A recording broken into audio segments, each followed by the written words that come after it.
su već postale, već bile viđene. Dakle, da se vratimo na 9. mart, ja sam tog jutra bio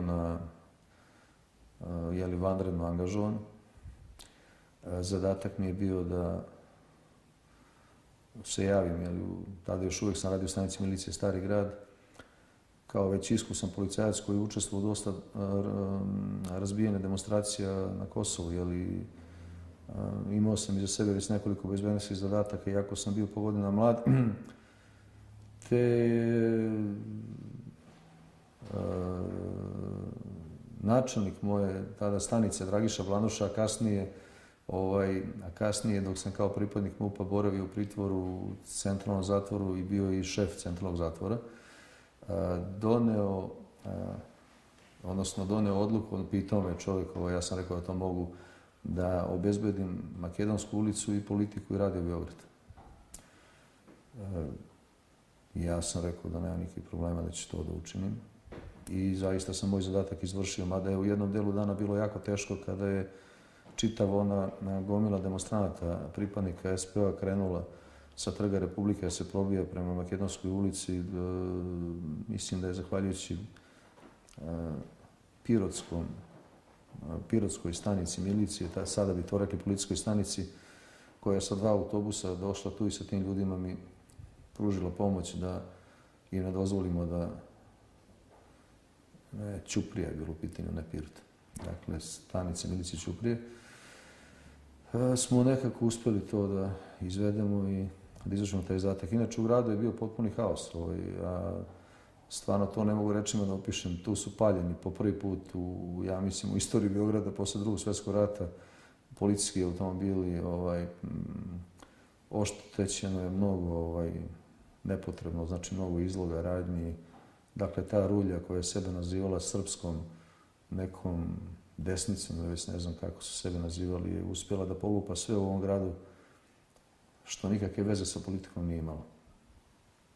Sve u svemu do nekih 18 časova mi smo uspjeli da te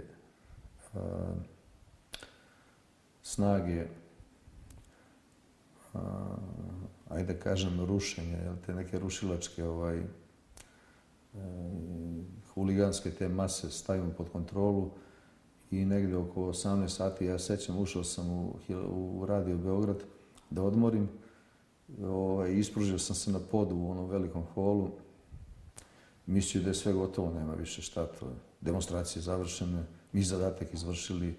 Jeste bilo razbijenih glava, nosila, bila su i 2 poginula. Jedan, mislim, Nedeljko Kosović da je ubijen. Tamo je bačen u Masarikovi sa zida onoga kod Beograđanke i preko glave mu je bačena žardinjera ili kamen, ne sjećam se, tako je ubijen. I neki momak, pripadnik SPO-a koji je kod Beograđanke natačao mislim da je tamo bila policijska jedinica sa Čukarice, koji su pritisli svih strana, te su morali uz upotrebu vatrenog oružja da se odbrane. Time što su pucali u vazduh, ali neki od tih metaka je pretpostavljeno pogodio ovoga momka i usmrtio ga je tamo. Znači, oba poginula su bila u reonu kod Beograđanke.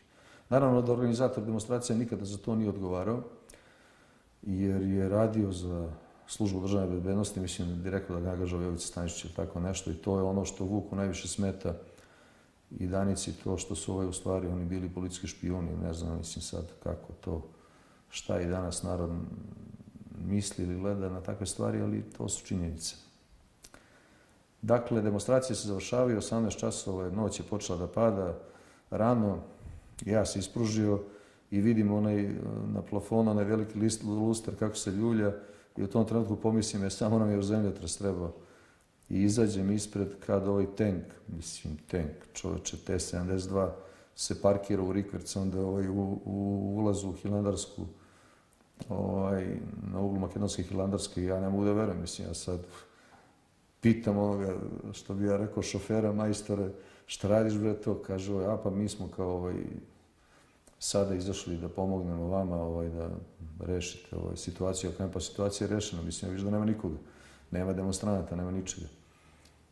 Posle obiđem ceo taj teren, znači plato na Trgu Republike, ovaj deo si vidim kod Skupštine Jugoslavije, tamo tenkova koliko hoćeš, cijela ulica Kneza Miloša. Tako da, ako su izbog nečega isekli i istopili, verovatno su zbog toga ovi današnji što su na vlasti.